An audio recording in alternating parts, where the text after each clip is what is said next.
An old rivalry renewed at Portman Road with an old foe, a quiet afternoon, and absolutely nothing to talk about on the Blue Monday podcast.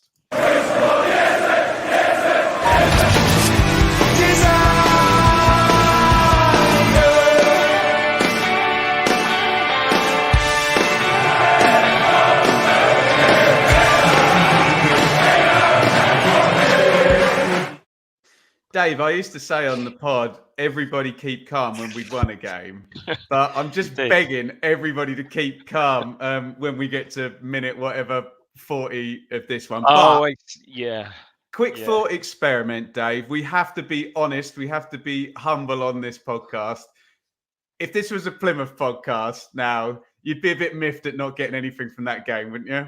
I think from the game itself, maybe, but from the incident that happened in the 44th minute, I think, if this was a Plymouth podcast, I'd feel somewhat aggrieved, let's say. But I think looking at, we'll get to the bigger picture, which is the game, obviously. Joe, what's your kind of take, just big picture on riding of luck or being hard done by? Explore. I think the Plymouth fans should just be grateful at seeing such a good side at Portman Road. Do you know what?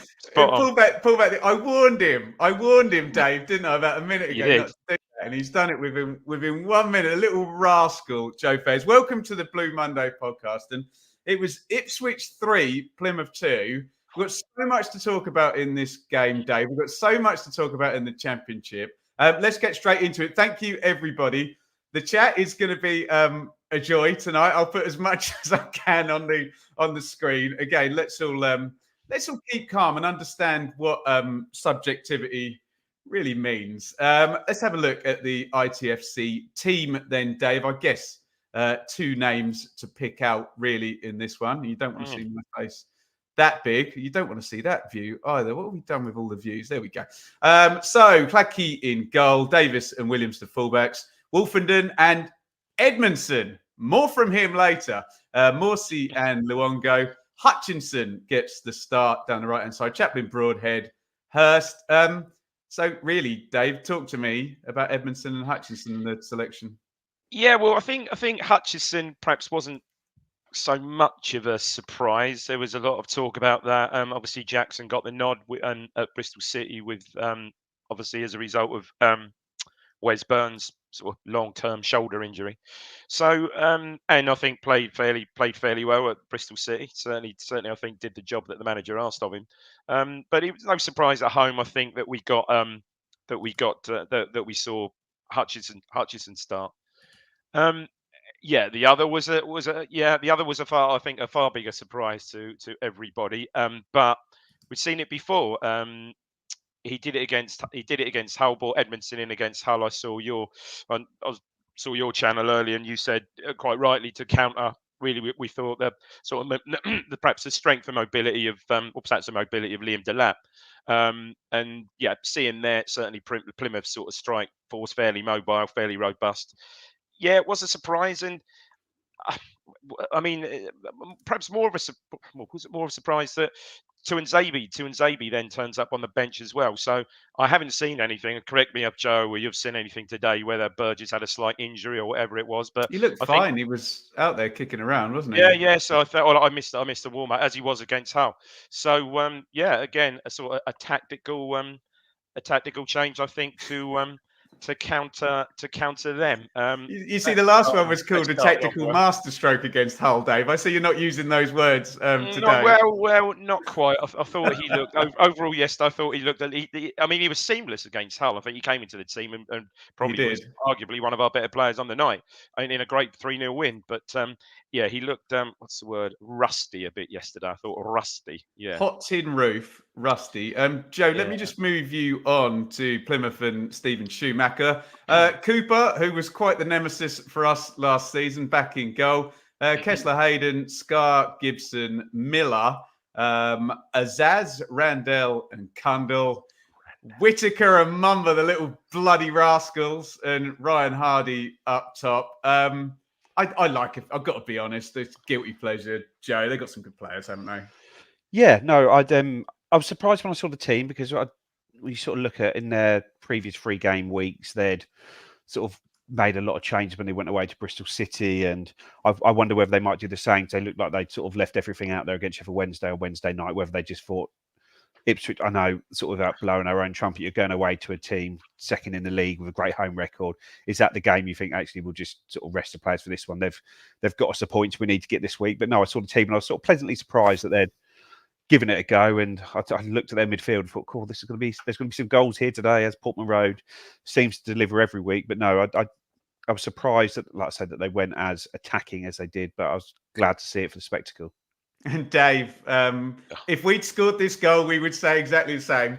Is that the best? Well, before you describe the goal, is that the best goal in the chat we've conceded this season? We knew exactly what he was going to bloody do, and he, little rascal Whittaker again. Brilliant goal, Dave. Come on. I know you take your hat off to that. I mean, people were saying. I mean, ironically, we'd had a brilliant chance a couple of minutes before that when was played in, who Hurst was played in by Chaplin, and just didn't get enough on it. I mean, it was quite a bad miss actually at the end of the day. Dave, I watched that back. Sorry to interrupt. That you tell me one of your spin bowlers that got a horrible bounce that changed direction. I thought it was a terrible miss, but when I look back, I think he was expecting it to bounce up at a slightly different angle. He still should score that though, shouldn't he? From where he was, he should score that. But sorry, carry on. Yeah, I think if this happened again, it was and that move started with wide right from Broadhead's ball into Chaplin. I think this goal from memory started where Broadhead loses possession wide left, and I think it makes his way to Cundall.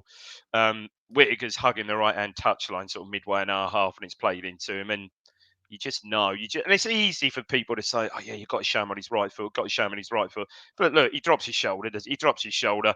1-2 touches inside and 20 yards. It's just a fantastic finish, mate. And even better, it looks a great goal because Slaggy gives it the full dive as well, and it beats him. It looks brilliant. I mean, not without the deflection. Fairly carbon copy of Mumba's goal. Back in January, February against us, wasn't it? Without the deflection, it's an absolute class finish, and yeah. As Romeo said, I think he's a great player. Maybe he looks a bit lazy at times, but my you know me. It doesn't matter when you do that once again. Yeah, no, my sort of player, technically very, very good. And he looks, I think Joe or someone might have mentioned it on a Telegram group yesterday that looks like he's bulked up a lot as well over recent months, certainly from when I last saw him. So no, we didn't do too much wrong there, did we? You can say, oh, did we back off? He's got no chance with a goal like that. It's a wonder strike. Joe, do you want to take us from the goal into, I guess, the pattern, would you agree, was no different than if it had been 0-0, where we were sort of pushing and they were nicely set on the counter-attack to play vertically against it. Unlucky, I'm going to say unlucky a few times, unlucky to lose Hardy to injury, who's a good player on 18 minutes or so. If you've got anything on the goal, Joe, add it in now and then just take us into the flaming shitstorm that's going to be the incident just before half-time. Yeah, I agree with Dave on the goal. It was just, like I say, everyone knows he's going to come inside, but everyone knew Arjen Robben was going to come inside every time he got the ball. But seeing it and stopping him, and Fridge is showing him the line, isn't he? Edmondson is showing him down the line, but he just drops. He almost cuts back on himself, doesn't he? He doesn't cut inside, he cuts back, and brilliant goal. And an excellent performance all round from him yesterday.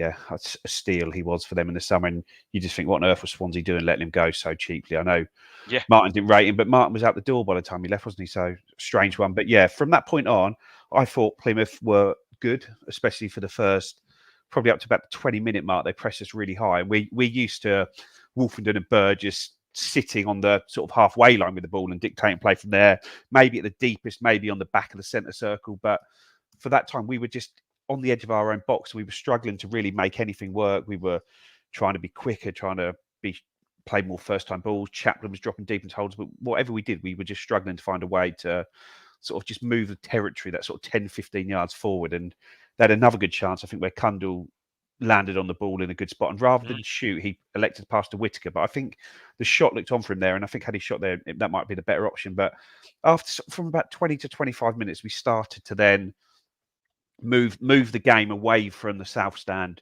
more up to the areas we used to play. And I thought we'd got on top from that point and we're playing quite well. Hutchinson was getting the ball a lot of times and had a lot of options down there. I think we had like 6-7 corners by probably the 35-minute mark. We were really really sort of knocking on the door without really testing the keeper at that point. But I thought we had got ourselves well on top of the game, and they were then starting to look to hit us on the break rather than trying to catch that in the high press as they had at the start. I thought Hutchinson did pretty well yesterday, but do you feel?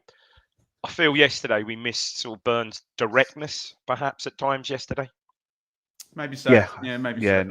I'd agree, and I just think that for the amount of ball that Hutchinson got, it's almost like they said to you had sort of Kessler Hayden at left back, and it's like, yeah, he's a good player and he's very good going forward, but he defended really well. But I think Hutchinson it was almost like on the ball was like an early season Hutchinson performance where it was Miller at left back. Yeah. Oh, was it Miller? Yeah, the 14, wasn't it? And I think he just kept needing to go at him a bit more, especially once Miller picked up that booking for that bad tackle on Luongo, and he just didn't really seem to.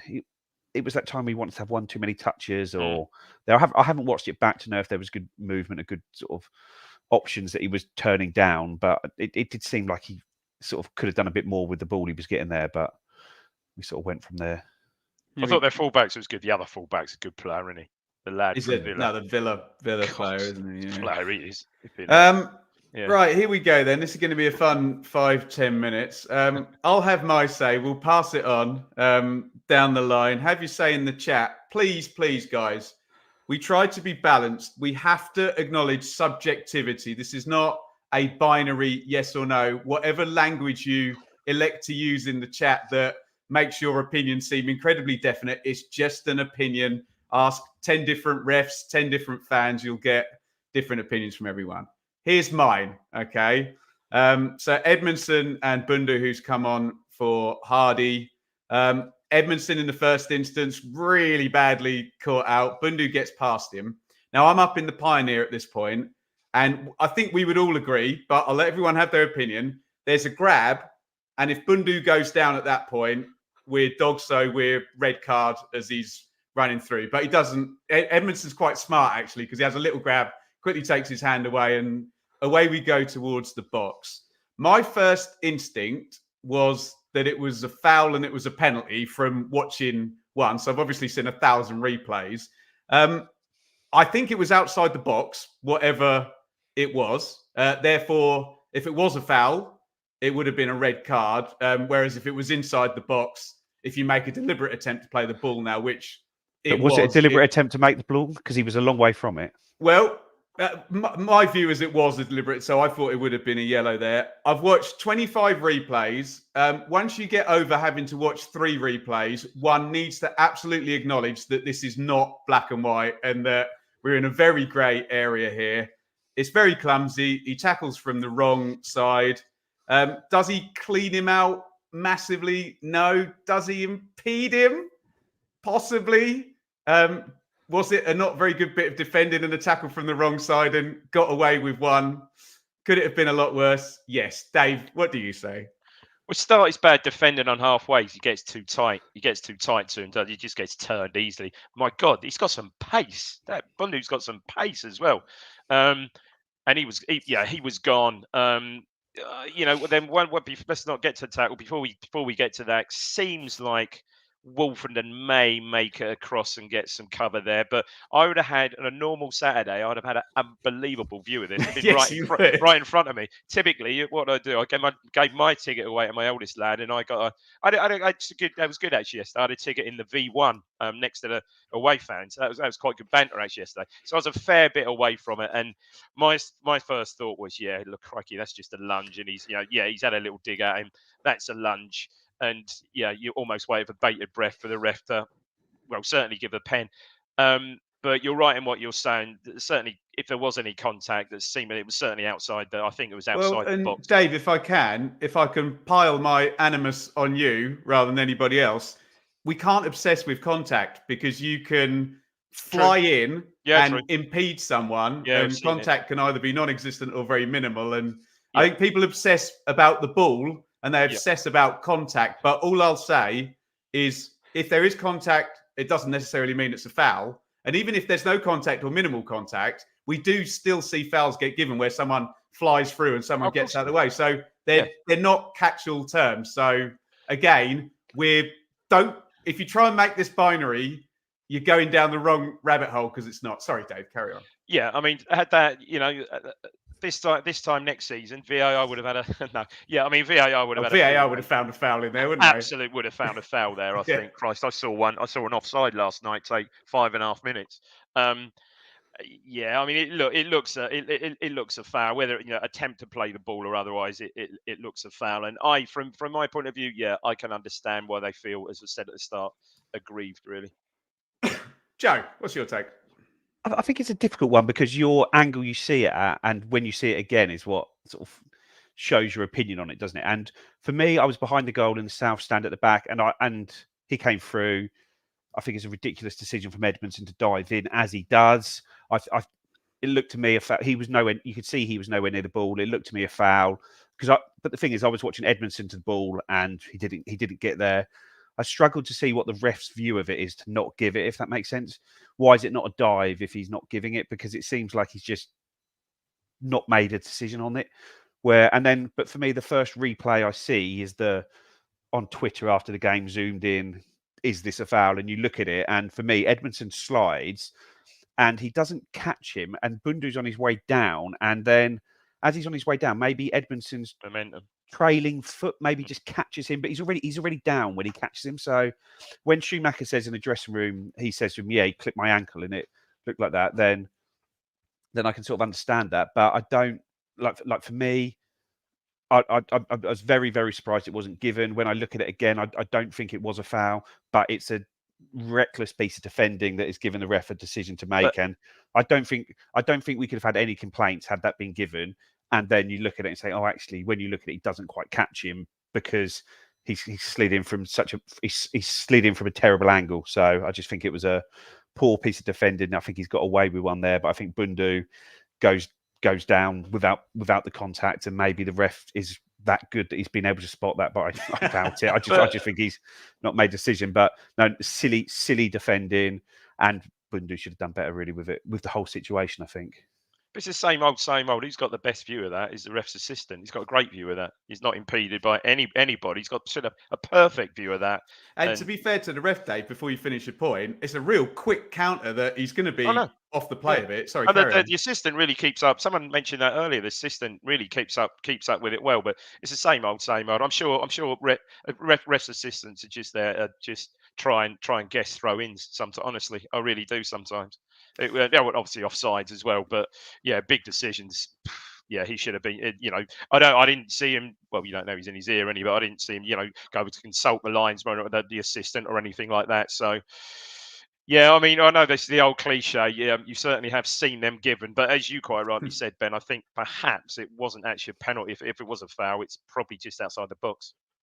Yeah, that's where I am on it, and I think we just all need to be very honest and say it's totally grey, and you can almost reasonably argue both ways, and then we just get into people's tribal biases, and it all gets very, very silly very quickly, and everyone of a blue persuasion is no foul, and everyone of a green persuasion is foul. Anyway, the narrative I just think sometimes you just have to, for the refs, you have to decide how they've come to their decision. And for me, when I look at it, I don't understand how he comes to the decision that there's nothing doing with it, if that makes sense. That's the bit I didn't get. Yeah, so no foul, no dive, no. Yeah, I don't get how you came to that sort of conclusion. No, yeah, it's almost like he didn't know, and that was the safest course of action. Maybe, I don't know. Do we think if that's an away game, that they get the pen? Great question. Great question. Yeah, so you don't know, but it played out the way it played out, and if injuries to a couple of strikers and maybe that bad luck, we're now going to shift on to a glorious own goal, Joe. And I thought we were all right value to be level at half time, didn't you? Yeah, well, that was, like I say, it's a corner from Davis, isn't it? And it gets sort of flicked away, but turned back in almost by does it come back in off a Plymouth player? And then Luongo just flicks a back heel at it. And from where I saw, I didn't really see what happened. All of a sudden, the ball was in the goal, and it's hard to tell. But then when you look at it, it's really poor from Mumba, isn't it? And like I say, I saw someone posted a screenshot of the Plymouth forum on Saturday morning talking about it'd be nice to see Barley Mumba score another deflected goal, and it certainly was. Yeah, he did. Yeah, yeah. Yes, delicious irony there. Delicious irony. Well, let's move this on, because the narrative is going to shift. That was our ninth or 10th corner of the half, though. That wasn't it? Yes, yeah. We'd really had a lot of pressure on their box. So yeah, we were more than good value for that 1-1. Certainly some pressure building into the second half, Dave. And we're going to start, as we mean to go on, with Finazaz clean through, and I'm going to use the word virtuoso. The start of a brilliant performance by Hladky in goal in the second half. He was unbelievable. He was absolutely incredible, wasn't he? Yeah.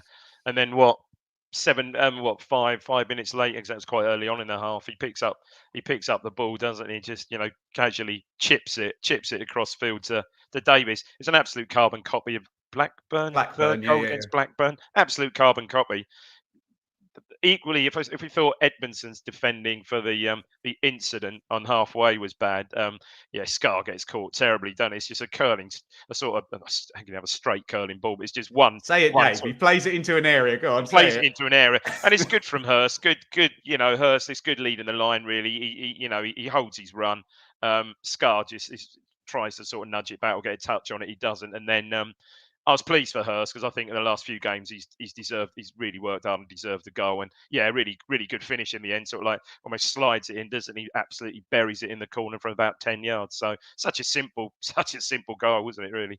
But yeah, Joe, terrible defending. In fact, their central two at the back were very, very poor, I thought, all game. Joe, I'll always love George Hurst for that goal at Barnsley. It's already set in stone for me. But when he went through there, I wasn't backing him to score. I thought he'd had a bit of a fiddly game up until then, but he took it really well, didn't he? Yeah, it was quite a difficult game, because there wasn't a lot of space between the defence and midfield. And when he did get the ball, he was so crowded out all the time and didn't have that space. And like I say, it's just the as you sort of see, the game gets squeezed, and then all of a sudden the ball goes round the back, and he's sharp enough to be on the shoulder of Scar, and he's got the pace to outrun him, because Scar is not particularly quick. And like for me, behind the goal, I thought he'd put it wide at first, but it wasn't at all. It was a really, really good finish, wasn't it?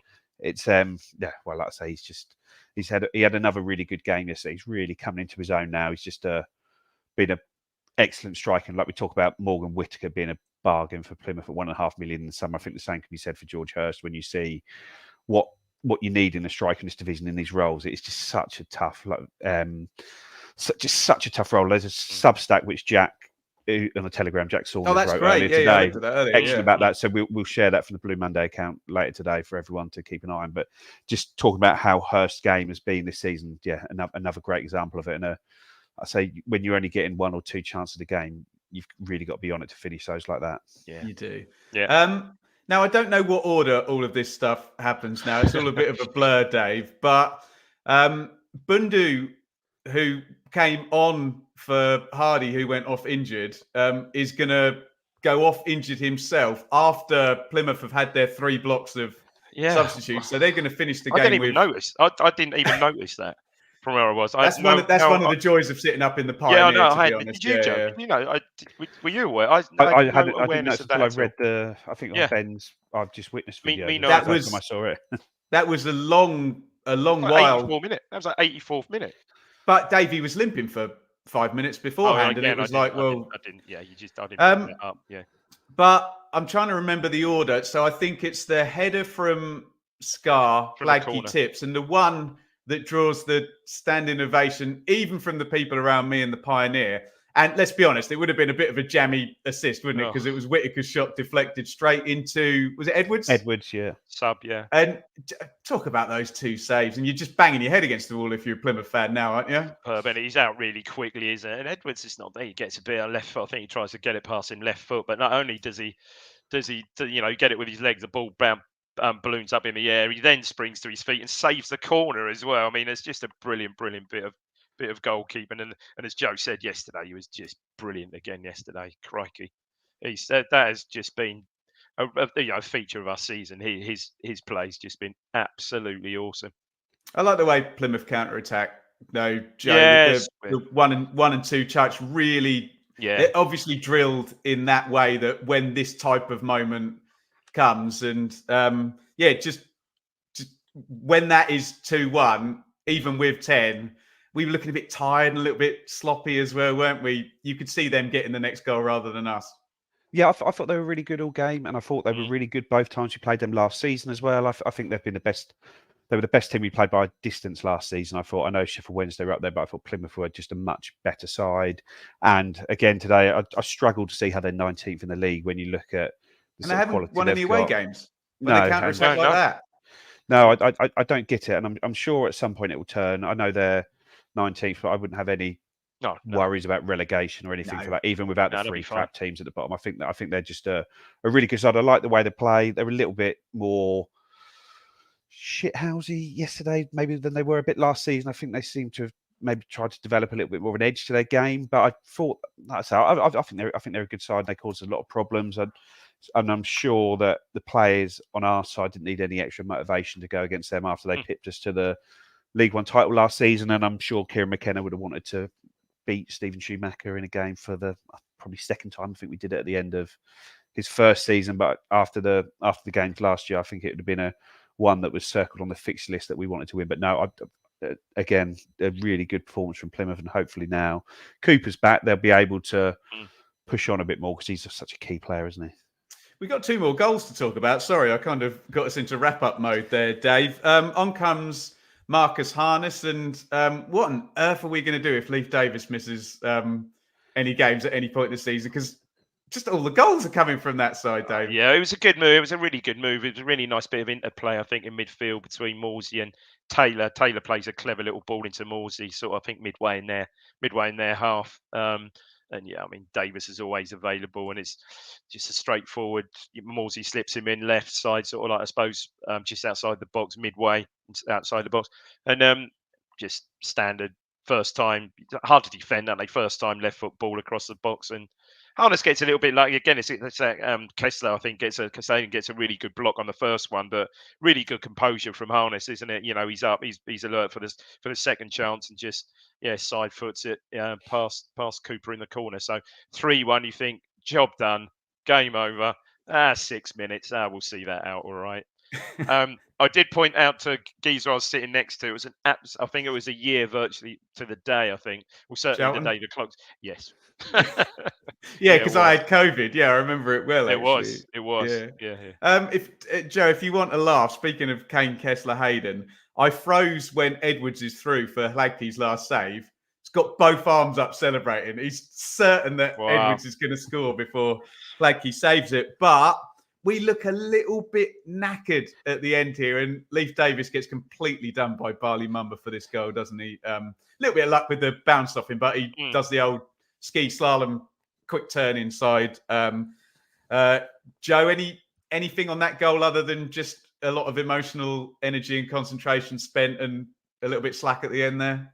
Yeah, it was frustrating because it was quite early on into injury time, so it was like the first minute of injury time. We had 6 to play, and all of a sudden it was like, oh, bloody hell, we've got quite a lot of time to see out here now. It's not just that, and we'd had the chance before that. Hutchinson had just had the chance before the Harness goal, hadn't he? And I don't know, it was just like, for all, like I say, it's difficult to criticise Leif Davis because he's like, you look at the goal, all the goals come from him, effectively his corner, his ball there, it's his run does that for the Hutchinson chance for that, his ball in for the Harness goal. But I thought it was probably one of his weaker games yesterday for us, and I thought defensively he struggled a few times and he was a bit lax on the ball at times. So, but obviously you're talking sort of being hypercritical for a player who's given you so much going forward. But no, I did think he maybe didn't have his best game yesterday, and yeah, it was sort of quite a weak piece of defending, wasn't it? From almost a bit lazy with it. He sort of doesn't go with him anymore, but does it and pulls it back. He gets his head up and pulls it back, and they score. And then all of a sudden, it's like, oh, this is a tough sort of going to be a tough few minutes to this out. And there was the one extra chance where they got away down the left and pulled it in, and it's Hladky gets across and sort of half spills it but clears it with his foot. But no, it was good.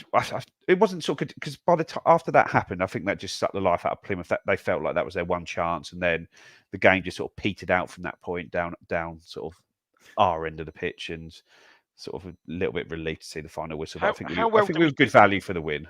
How well do we do that now? We do that well, don't we? Those last 2 or 3 minutes, we're very good. I mean, I know sides are out on their feet and stuff, but we're very good at keeping the ball. Dave, I think it's a we did it at Bristol self-fulfilling City, didn't we? prophecy. We were really good. I totally agree with you. We've had this conversation about it's kind of circular logic with scoring from set pieces, seeing games out and things like that. When you're winning, all of a sudden it becomes easier, which makes it easier for you to win, which all of a sudden, and yeah, I totally agree. There's a lot more calm. Although the stadium did go a couple of times midway through the first half with, as Joe pointed out, Plymouth's excellent pressing, and there was a few get rid of it, heart in mouth things there. But I think the general consensus they're the best team we've seen down there, other than Leeds. Certainly, I think. Leeds just wiped us away with their attack. Oh yeah. Probably comfortably. Yeah. Very, very good. They'll be. I know. I think I had them at 22nd or something, but no, having seen that, they'll be absolutely fine. And you'd think pushing certainly mid-table or maybe even slightly higher than that as it all settles down. What are your summings up then, Joe? I think we were good value for the win. I also think that had it ended a point apiece, I think we'd have probably looked back frustrated at how we let them get away with a point from there, because I think we were better than them and did a bit more than them overall in the game. But obviously the game hinges on that sort of big incident in the sort of 44th minute, and if that goes the other way, who knows what happens from there. But I'd say you just look at this team, and this team just knows how to win games, doesn't it? And we're talking about shutting games down, scoring goals when we're on top.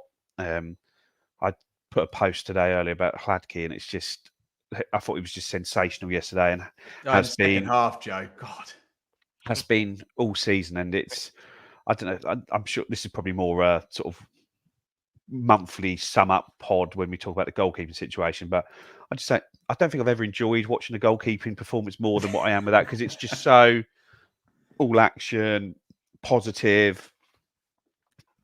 But he's doing the basics of the goalkeeping right as well. He's not just a clown popping out of the box, doing his sort of Cruyff turns, moving there, sweeping high. He is just the absolute modern goalkeeper, and it's just, I don't know, he's just given our game so much more on the ball, and I know it's just great to watch. So just a special shout out for Vaz there. Yeah, and I know Williams and well, where you were, Joe, but Williams got the man of the match. Well, Williams got the man in the match over what an athlete he is, over the PA. But yeah, Ken flipping heck. Yeah, I mean, unbelievable. He's got and fitness possibly the best fundamentals in the team, hasn't he, for running and physical stuff? Yeah, absolutely. What an athlete, and an interesting substitution on, was it 85 when he brought Clark on in an advance. When that ball fell to Clark to hit first time. Oh, hit it! Get it on your left foot. Hit through the laces, man.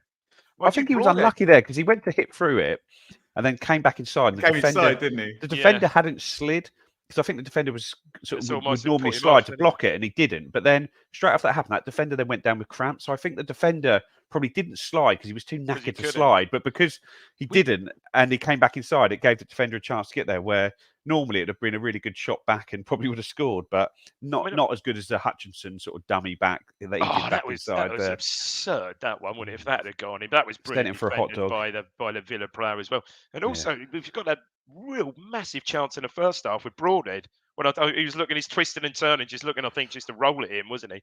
And in the end, just got crowded out. So yeah, it's certainly, and is that someone said 33 goals down the last 6 home games?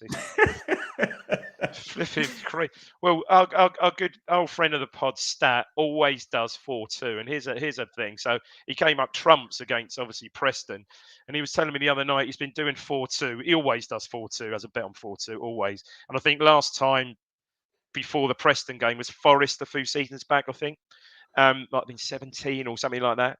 And he said he was getting odds back then of like, oh, it was ridiculous, like 100-1 and stuff like that. And now I think for the odds he got on the Preston game was something like 50s. I think he got at 50-1.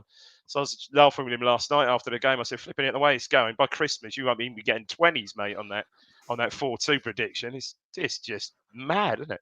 Can't concede a goal, or away from home, can't concede a goal, but.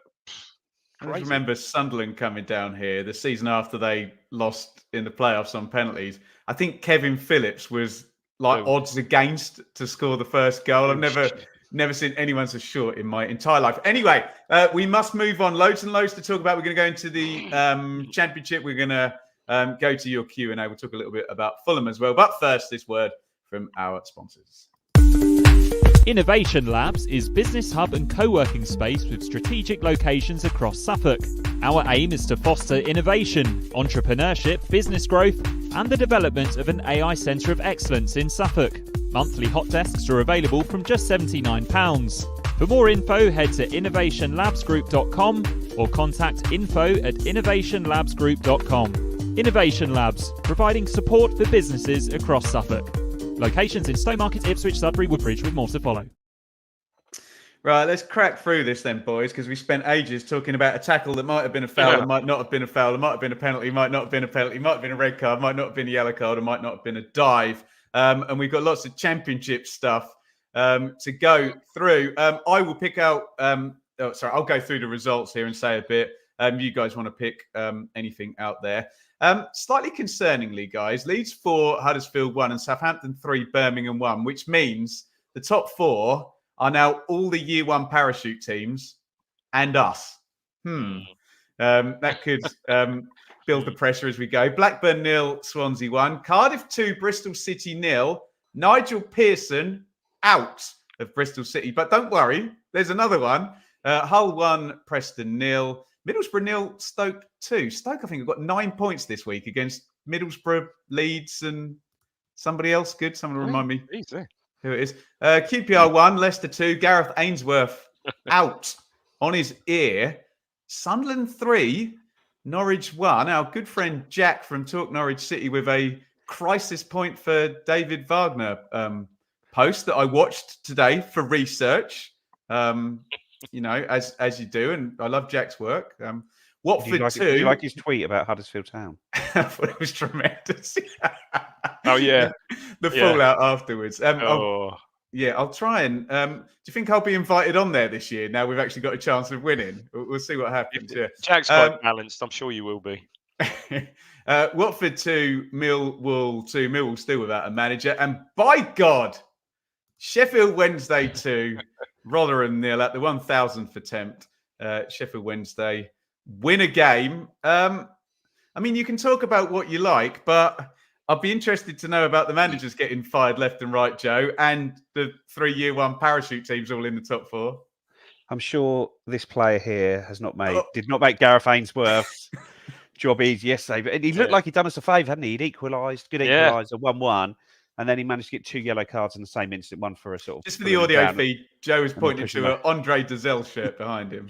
Yeah, so that was disappointing for Andre to get a red card after scoring a goal, because that would have been nice if he'd have been someone that would have been able to pull sort of Leicester back slightly towards us, but not to be. It's just Leeds, Southampton.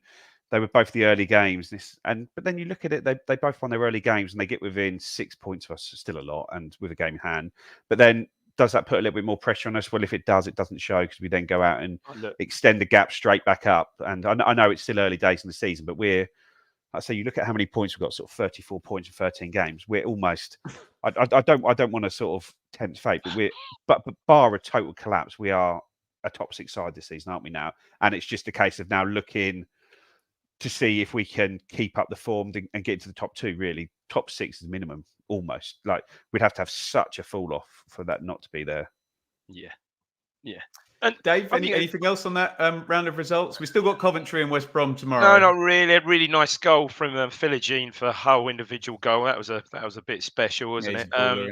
Looking at those other results. No, I mean the winner was a pretty good strike from Winks. Really, again, you can't really do a lot about that. They were down to 10. Then that was a bit of a worldie, really. But no, other than that, obviously, I think the natives are certainly restless up the road, but certainly restless apparently at Birmingham as well after Rooney's third straight defeat. I saw some sort of YouTube footage of Rooney and Ashley Cole walking off after the game, and getting pelters there. So doesn't get any easier for them next week, does it? Well, exactly. Let's hope we can heap more misery next week. Yeah.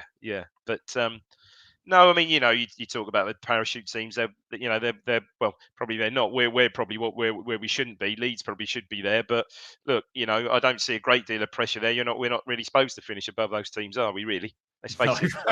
No, we're certainly not. So look, I don't see it as pressure. I just see it as just keeping our nerve, keep grinding these results out, and as McKenna said, let's see where we are. Yeah, halfway through the season.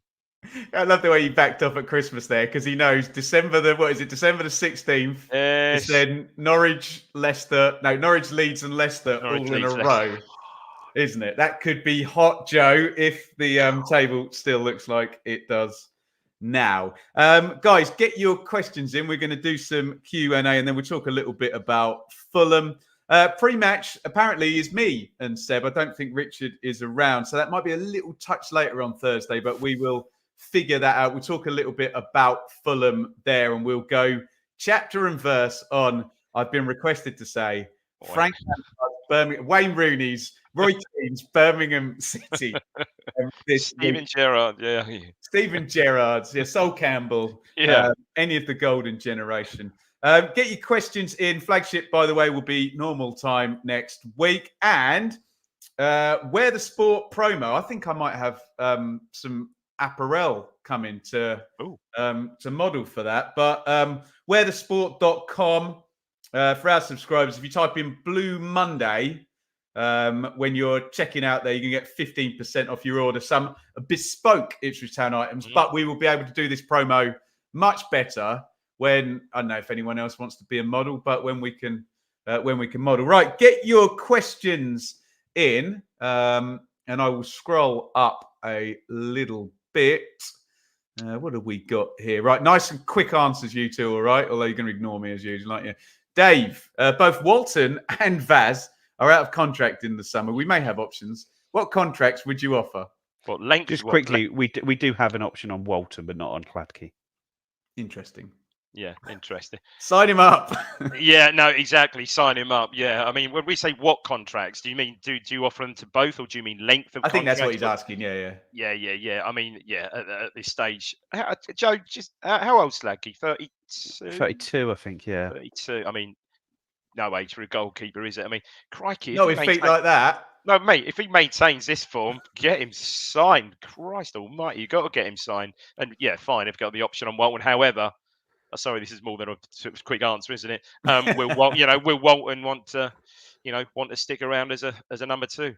I think at the very least you'd take the option on Walton. You've got to protect your asset, Joe. Protect the asset, because I think most people would have said, Walton, he's going to be your number one for the next 5 years.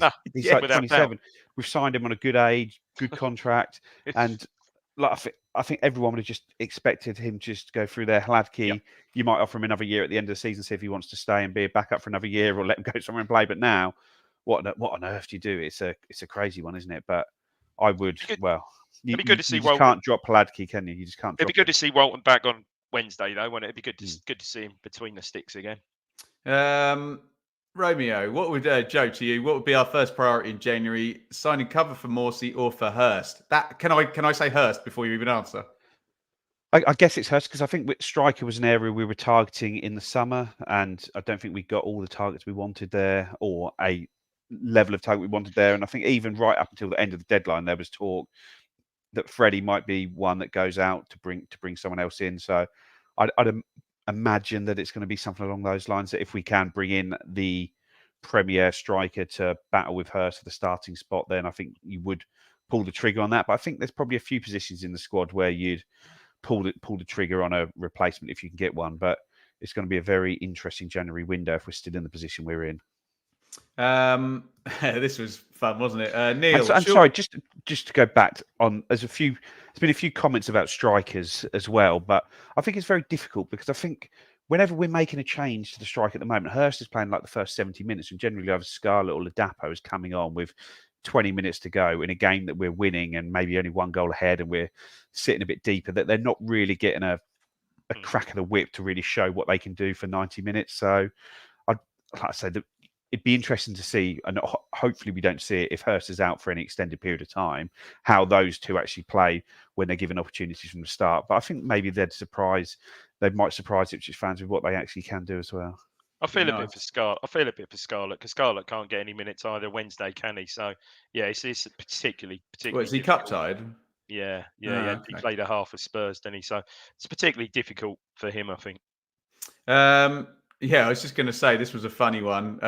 Lots of people in the Pioneer near me getting very triggered by short corners. Neil says a specific one-off experiment or a potential change of approach. I mean, I'm at the point with this manager, Dave, where I assume everything he does is some active genius. Well, but surely they're just trying to outthink the. It was on every time. But yesterday it was on every time. They only pulled one across. They never pulled two out. They only pulled one across, and one didn't even come to me where I was watching. It didn't even come from my side. Didn't even come half out either. It was on every single time. So. Yeah, I think perhaps you get 2-on-1 in those situations, albeit wide. You'd hope to make better use of them. But I think if you look overall this season, where sides defended that with and brought another one out as well as one and brought two out, sort of thing, or one even halfway out, then invariably Davis will go long. So I think it was probably just and what I say, an experiment, just something that occurred yesterday. I'd have thought.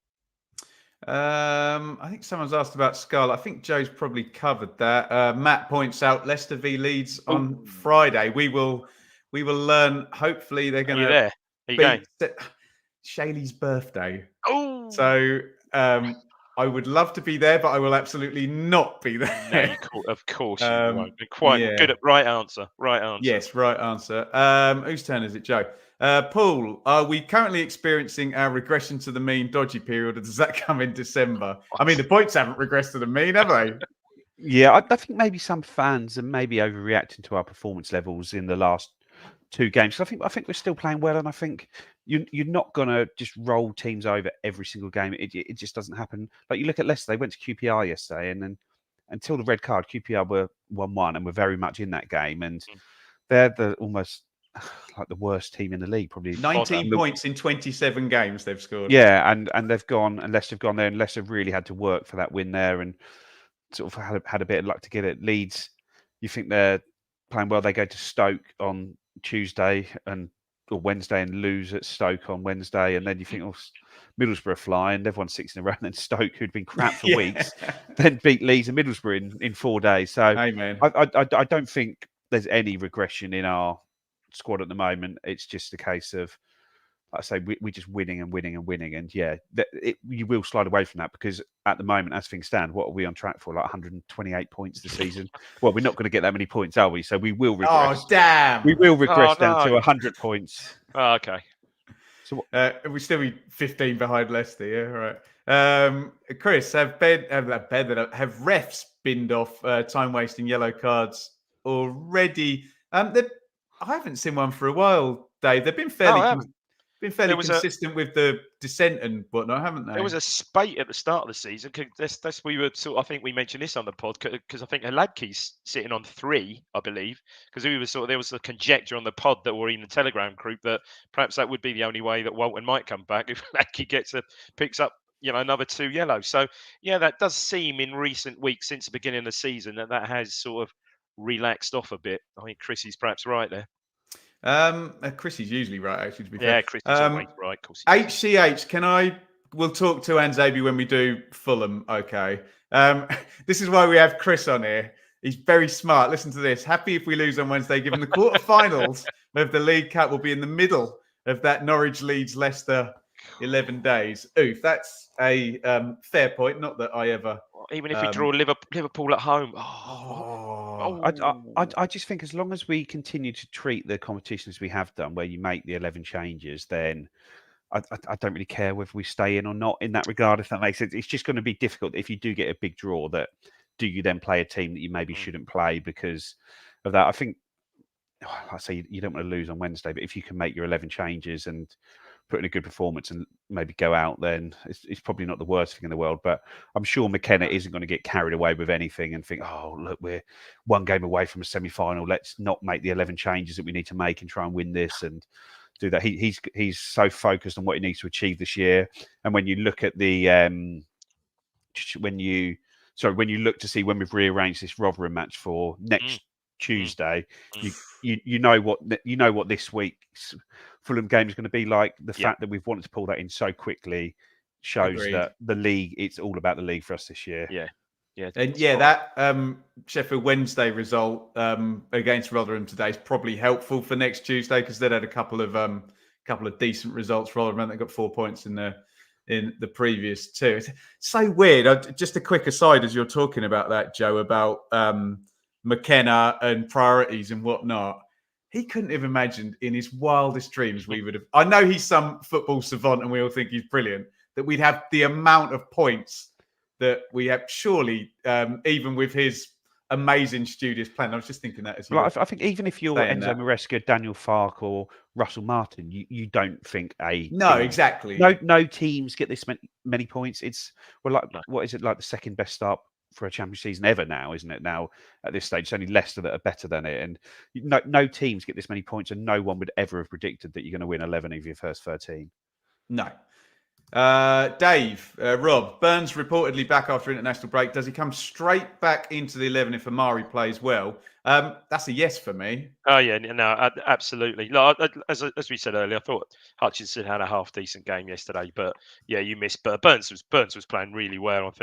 I think we all sort of thought he had a little bit of a dip in form, perhaps at the start of the season, but I think the last few games he was really back on it, wasn't he? And I think, like I said at the start, I think we missed his sort of hard running direct approach yesterday there, because Hutchinson had the ball in some brilliant situations and maybe didn't quite take the right option 2 or 3 times, but Burns will come straight back in.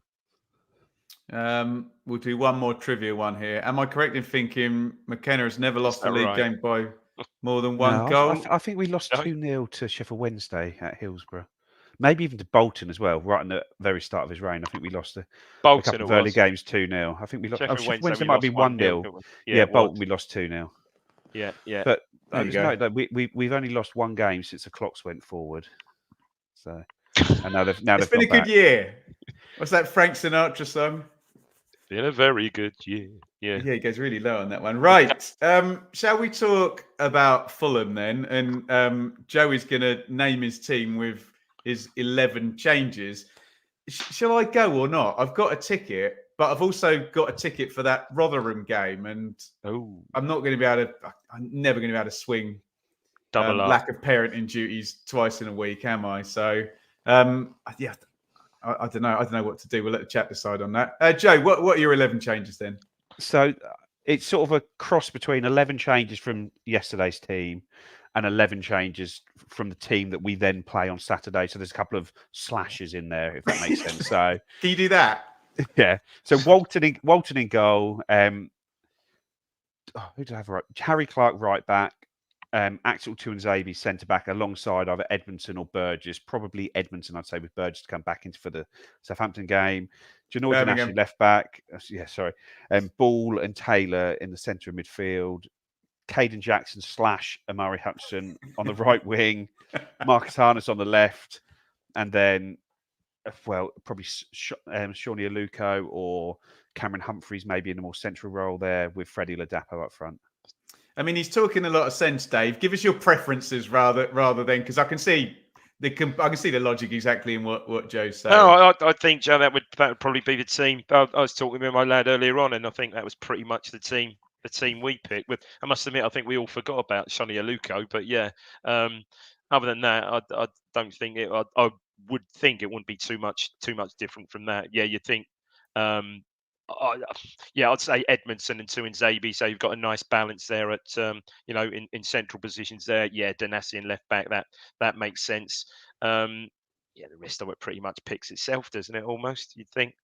And then, are you retaining any of those players then back for Birmingham, or is it what to start against Birmingham? Yeah, do you know what I mean? Is there any chance someone does both games? No, I can't. No, given that team, I can't. If everyone's fit, other than put Burns to one side, if everyone's fit, no, I'd have thought that starting lineup against Birmingham will be just Burgess swapped in for Edmondson and or Either Hutchison or Jackson playing right. Yeah, Hutchison or Jackson playing right. Fulham will be interesting. I checked the Fulham side that they put out. So they beat Norwich in the last round. I was looking at that side earlier. Yeah, they put out half a strong side. Willian played, Polino played, Harry Wilson I think played. Kearney was there. Bassey at the back. There was a few other. It's an interesting season for Fulham, isn't it? Because there's some really poor teams in the Premier League this year. When you look at probably Luton and Sheffield United, they look like they're almost definitely going to be safe, and they're now two games away potentially from the semi-final. You think they'd have a go? Yeah. You think they've got a chance of getting to Wembley in this tournament, haven't they? And you think that they'd come here and have a good go. And if they do, we're going to struggle to keep up with them, aren't they? Good point today at Brighton, wasn't it? Great point. So they've played a Sunday game, have they? Yeah, drew it. That's why we're playing Wednesday, and they drew at Brighton. And what are they up to at the weekend? I'm just about to tell you. At home to Manchester United at 12:30 as well. So the fixture computer hasn't made it particularly easy for Fulham. But Dave, you're right. It's one of those, isn't it, where if they really, really fancy, I mean, maybe you could say the same about Wolves in the previous round. And yeah. I mean, funny they're playing Wolves on the back of our defeat. Went and beat Man City, didn't they? The very next game. So. Yeah, I think Joe's right. Fulham, there's some poor teams in the disrespect. There's some poor teams in the Prem this year. They were talking about it. I heard Rob Earnshaw and stuff on Sky Sports talking about it earlier on. And you think Fulham will be comfortable this year. So beat us in the quarterfinals, and look, 3 games away from Wembley. So why not? You'd think they'd give it a go. Well, very worryingly, 1, 2, 3, 4. Yeah, it's only Fulham. In fact, they're 7th bottom. It's all the promoted teams from the last two seasons that are Sheffield United, Burnley, Luton are the bottom 3. And then it's the previous year's lot, Bournemouth, Forest. Yeah. You've got Everton sandwiching them, although we may get an Everton points deduction possibly coming. I had a great win. Won at West Ham today. Yeah, interesting. Right, I think we're just about there. So let's just take it back to Plymouth one more time, and we won't go into any riding of luck or decisions that were or weren't given. Quite like the rivalry, Dave. It's been an interesting one. Does that now put it to bed, or is there still going to be a load of blooming? I think it's pretty much put it to bed. Do you know what brought it home for me really yesterday is really how well they stayed the course last season without Whittaker and without Cooper for the last half of the season virtually. He's a good manager, isn't he, Schumann? Yeah, mate, honestly. Yeah, good. They've got some good, really, good technical players. Some good loanees. I quite like that Kundal. I thought the little right back was where's Kundal from? I think it's Wolves, is he? I think know. He might be Wolves. Someone will put me right there. I just love I like Whittaker. He's a player, and as Joe said, flipping neck, what a steal. Absolute steal if he was just $1 million or something, yeah. I'd put that down. A really good win, hard fought win again. And as we've said about these teams have been beaten in recent weeks, you can see them taking points off teams around that top 6, definitely, especially at home. And Joe, just a really packed, and it wasn't meant to be like this, was it? We weren't meant to get to the League Cup quarterfinals or have the Rotherham game postponed, but all of a sudden we're back to back 3-game weeks when other teams aren't having them, aren't we? Yeah, and that's why you've just got to treat the cup as we have done so far, I think, because it allows your squad players to get games. It allows Jack Taylor, Dominic Ball, whoever's going to play there, Harry Clark, Janoy Danashi, Marcus Harness, Christian. All these guys get 90 minutes under their belt, and these guys are all coming off the bench at different times and making impacts on games. It's Dominic Ball on Wednesday night coming on at Bristol City, coming on and shoring up the midfield. It was Marcus Harness coming on yesterday, Jack Taylor coming on, both being involved in the goal with Harness ultimately scoring it. And these games are what is keeping those players fresh for their sub roles, and the competition and the levels of the squad are so high right now that it's been perfect, this cup run for us so far, but you just don't want it to get to a stage where it becomes one game too many, do you? I mean, we're only seeing little cameos from him, but Harness is playing really well, isn't he? Really, really, really well off the bench. Really well. Superb. But he's up against Broadhead, so how's he going to get in the team? Broadhead is superb, isn't he? Well, Broadhead ironically, 60 minutes though, doesn't he? So yeah. So he's to be fair, he's playing if he's usually getting a good 20-25 minutes, isn't he? Yeah. Amen. Guys, I've loved it. Thank you so much. Hopefully, that's the I'm not saying we have the final word, but that's the end of the debate, and we can move on to other games. It's certainly been a bit lively on Twitter and whatnot, but it's another W in the column, and on we go. Final word from you, Dave? Well, as I said earlier, let's hope good game against Fulham. Looking forward to it. Should be, especially if they put some a decent side, a strong side out, and let's hope we can heap more misery on Mr. Rooney next weekend. Poor Mr. Rooney. Said nobody ever. Joe, last word from you. I'm just waiting for Blue Monday to bring back the old feature of the points projections for the season. I'm not doing it. It's different. We'll wait till it's a sensible number and then we'll do it. But hey, the longer and the more or the less sensible it stays, the more I am enjoying this season. We're all loving this. Thank you, everybody, for joining us on the Blue Monday podcast. If you're watching live on YouTube right now, hit the like button before you go. We really, really do appreciate that. And we appreciate all of the old school listeners. And we really, really appreciate all of our Telegram team over there. You can go and get a free trial over at Telegram. Thank you, everybody. Ipswich Town 3, Plymouth 2. Blue Monday podcast out.